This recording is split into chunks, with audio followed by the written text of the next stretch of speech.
introducing this bill. My name is Kevin Stinson, and I am for the bill that's presented before you. And I can only testify based off what my experience has been. I'm here to testify for myself and my 13-year-old son, Travis.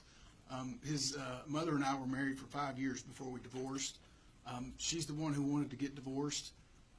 We lived out in Spicewood, Texas, here in Travis County at the time we divorced. When we did divorce, I didn't want to put my son in the middle of a custody battle. We sat down and agreed before we separated that we would have equal custody of my son. So I moved out of the house before I even spoke to an attorney. During our separation, we had equal custody 50-50, and I lived less than 2 miles down the road from our home, and I let my ex-wife have our house with that agreement that that's where my son was going to live. When we went to mediation, she no longer would agree on 50-50 custody, because if I had 50-50 custody, I wouldn't have to pay her child support. We were a two-income family. We made an equal amount of money each at the time that we were married. And I ended up signing off on everything that she asked for, because she had threatened if we went to court, she was going to ask for $1,000 a month in child support and standard visitation. So I ended up signing off of, I've got an expanded visitation. I have my son about 40% of the time.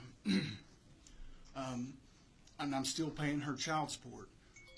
2 months after our divorce was final, she moved my son an hour away from me after I'd already given her the house with the agreement that she and I would raise our son equally and let him live there and grow up in the neighborhood and the house that we lived in.